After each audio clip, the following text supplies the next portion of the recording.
Okay, I have the left side axle in. Now let's put the right side in exactly the same way. First thing, I gotta get my masking tape off of there.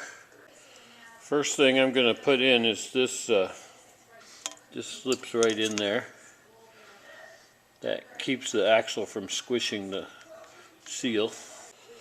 Got a Timken 224820 rear inner seal. Just want to grease up the inside of this seal. I do this for all seals, so I rub a little bit around the outside too. Try to make sure I fill up that little groove on the inside there. Push that seal in. Try to get it started with my fingers.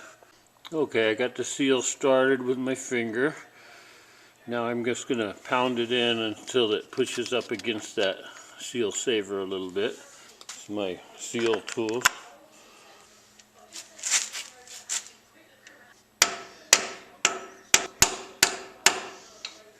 There we go, that should be good. Got it in there. Alright, here's the right axle. I cleaned out the bearings here, cleaned everything off real good. Now I need to grease those bearings up. What I have is this syringe fitting that goes on the grease gun. Super handy for greasing these bearings. I can poke this syringe down in between the bearings and pump them full of grease. And then get all the sides. I'll pump them all full of grease. Grease around all the bearing balls there. Now I'm just going to top it off a little bit.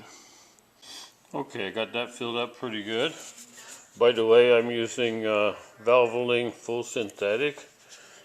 The reason I chose that is because it has a temperature range from -40 Fahrenheit to 400 Fahrenheit. Another point is the outer seal is in here, inside this thing. So that's the old outer seal. I'm not replacing that because in order to replace that, you have to take the bearing off. In order to take the bearing off, you have to cut that bearing race off. Very difficult. The bearings look good. I don't want to replace them, so I'm just leaving the old seal. Next thing I'm going to do is use some of this ultra black RTV. Okay, now I'm going to put on the new brake back plate.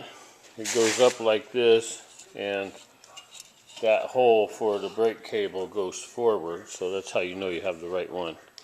I'm going to RTV the inside of this little thin layer.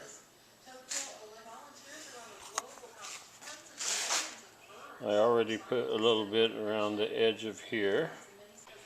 And then I'm just going to slide this down over the axle. Line up the bolts. And that slips right on just like that. Put a little bit of grease around the top gear here. Might help it slide in a little easier. The manual doesn't say to do it, but I'm going to put a little bit of RTV around this part also, just in case my outer seal does leak. Then the okay, now as I slide this in, I want to make sure the brake cable hole here is facing forward.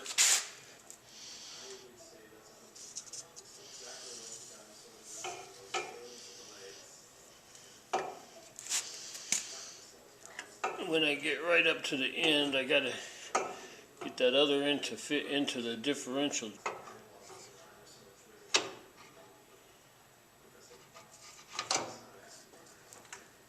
There we go. Okay, I have the bolts all lined up. Tap it in there.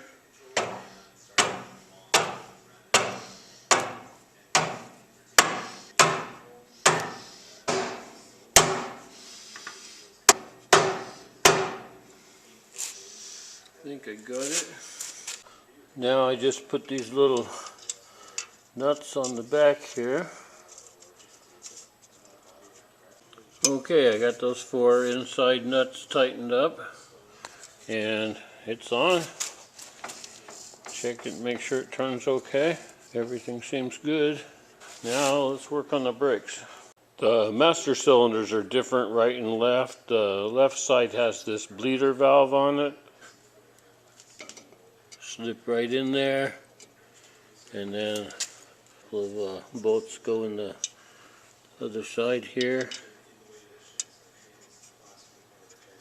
Just thread these in and tighten them up. Alright, getting ready to put the wheel cylinder in this side, and it doesn't fit. This casting is a little bit too wide. One of the problems of buying new parts from. I went to work on this with my angle grinder and ground it down around this edge right here. So now, there we go, it fits. It's a little bit on the loose side now. In case you want to know, these brake cylinders are C-Tech. So if you order that kind, be ready for the same problem probably. The left side fit perfect, and the right side didn't fit. I don't know why.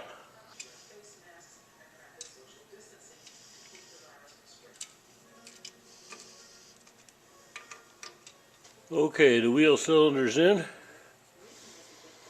And next is I'm going to hook up these brake tubes here.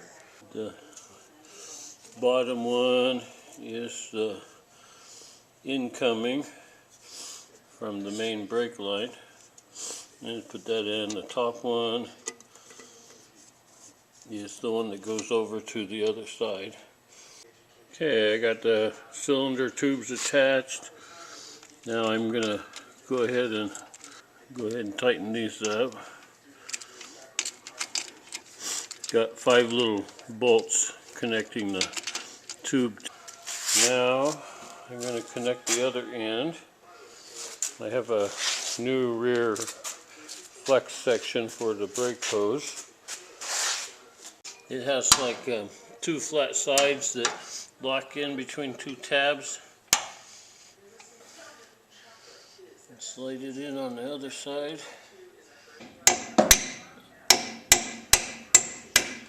Screw the brake line right in there. Up in there and get it straight. And then screw that in. And then do the same thing on the other side.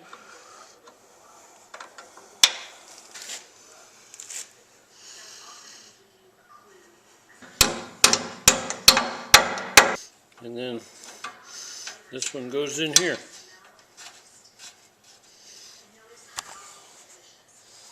Like that. Alright, got it tightened up. Looks good. Next thing, put the brake shoes back in.